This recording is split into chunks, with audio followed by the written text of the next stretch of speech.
Joining us now is Minister of Agriculture, John Steenhuisen.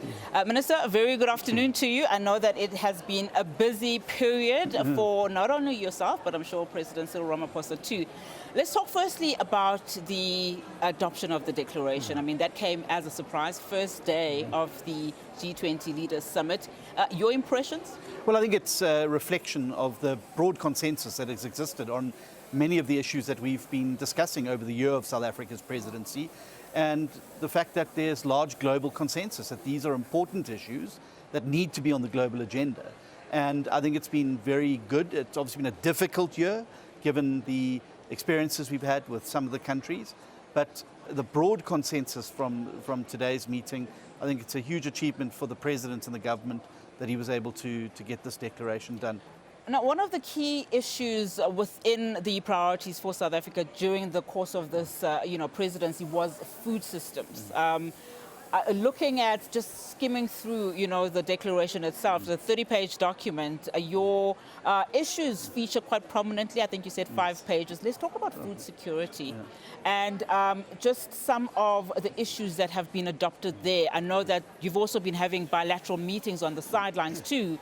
What are the pertinent issues that came out of that declaration in as far as that's concerned? So I think I'm delighted that food security is now in the final declaration, very important. Building, of course, on the solid foundation laid by Brazil and their presidency and their Global Alliance of Hunger, we've been able to take that a step further now with the Ubuntu principles on food security and food systems and the prevention of food shocks.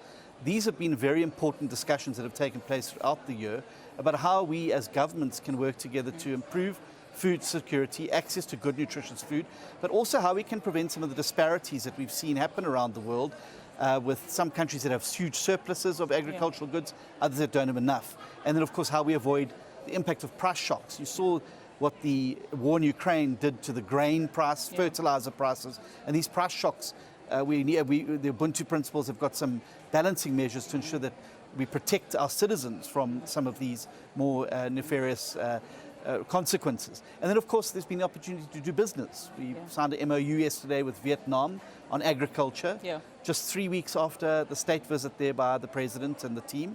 What does that entail? So that means that we're now moving to a new stage of our relationship with them in terms of agriculture, harmonizing our trade protocols on animal health and plant health, which is going to facilitate a whole new set of product lines that can exchange between those two countries. I've just been having a conversation with Dr. Mbete on, food security, and one of the things is how countries like South Africa, developing countries, can be supported for African food production, because at the moment that's not going so well, particularly when you look at small-scale farmers not getting the necessary support that that they need. So what small-scale farmers need, and something we've been working hard with in our context here in South Africa, is widening and deepening the pool of available patient capital for farming operations.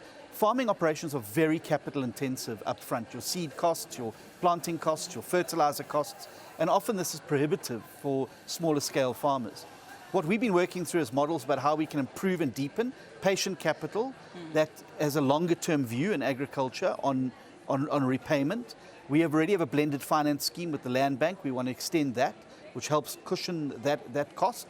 And then looking at how we can agglomerate small-scale farmers into groups where they can start to produce at the scale, quality and quantity that is required to feed international value chains. So there's no use having new markets if we can't have a pull-through throughout the value chain for medium and small-scale farmers. And nobody will be left behind. And nobody must be left behind, and I think that's an important thing. Minister, there's been this narrative, the narrative of the agricultural sector in South Africa being under siege, and a lot of some organizations have come out to speak against it, saying that that is in fact not true, given just the advances in the particular sector.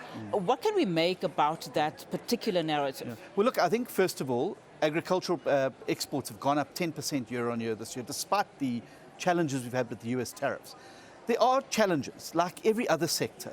We have a rural safety problem that we need to get on top of. Stock theft and farm attacks on farmers and farm workers and rural insecurity is a huge handbrake on it, and we need to deal with it. Infrastructure is another huge handbrake on agriculture production, and of course our ports. But we've seen progress this year.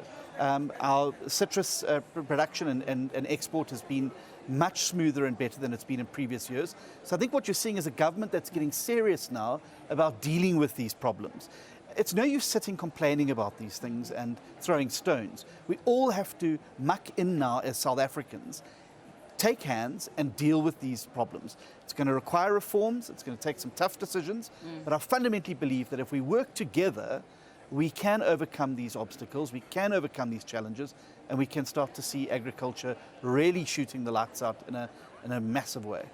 Well, we certainly hope so. Wearing your other hat. I have another hat? Yes, absolutely. As a DA leader, I mean, what do you make of the G20 presidency, and what are some of your party's position in terms of particularly what is pertained in that 30-page document of the declarations? Well, obviously, as part of the GNU, as one of the main partners in the GNU, we've been very supportive of the G20. We've been actively involved. All of our DA ministers have been actively involved in their respective working groups. It has culminated in now this crowning achievement that the president has got over the line in terms of the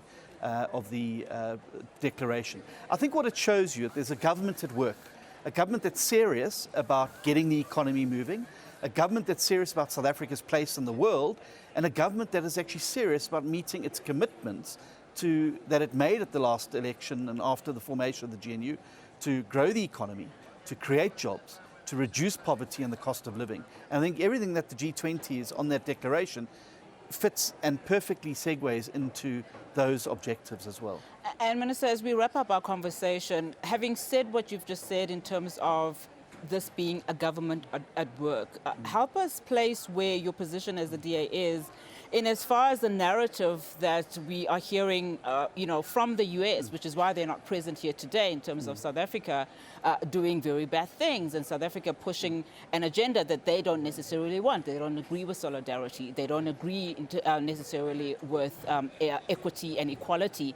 Help us then, just with that understanding in terms of why that voice from the DA is not stronger in as far as what you've just said about the positives about this GNU government I've working. been very strong about it, including sitting in the White House and expressing that directly in my own voice. Let me say this. South Africa is a wonderful country. We have wonderful people and we've got incredible opportunities. Yes, we have challenges, but so does every other country. And that's another beauty about speaking to counterparts from other world. They have challenges. They may not be the same as ours, but they have challenges nonetheless. And I think there are wonderful things happening in South Africa. I think we're starting to see the economic growth. We're off the grey list. Inflation is down. I think we're starting to see greater stability in our politics. And so I think really there's huge opportunity that lies ahead for all of us. Other countries can criticize us. I'm a South African first. My job as a South African is to grow our economy for our people, to create jobs for our people, and to ensure that this government delivers on its promises to lower the cost of living and reduce poverty. And I think that we've been able to demonstrate over the course of the last year in our presidency that we are serious about these things.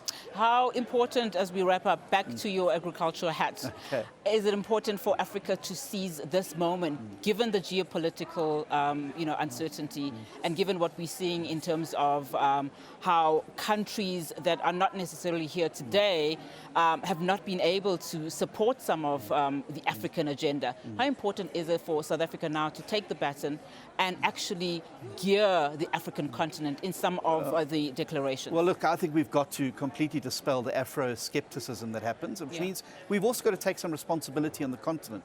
We have to silence the guns. We have to work harder on intercontinental infrastructure, being able to move goods and services around our continent much better. It's cheaper to import maize from Mexico into the DRC than it is to get it from Zambia and South Africa. Now, that can't be right. So we've got to do that. But we've also then got to understand that we are uniquely positioned to become the breadbasket of the world. We have the land, we have the soils, we've got the people, we have the counter-seasonality in many instances. This gives us a huge opportunity if we stick together as a continent, if we share knowledge, if we share expertise, and we build resilient food systems, that we could, in a very short space of time, become the premier food destination and supplier to the rest of the world. And that gives us an opportunity to uniquely position all African economies to getting a look in on real trade and growth, investment and jobs. Well, Minister, thank you so much for your time. Thank Really you. do appreciate it. That is the Agriculture Minister, John Steenhuisen, here today.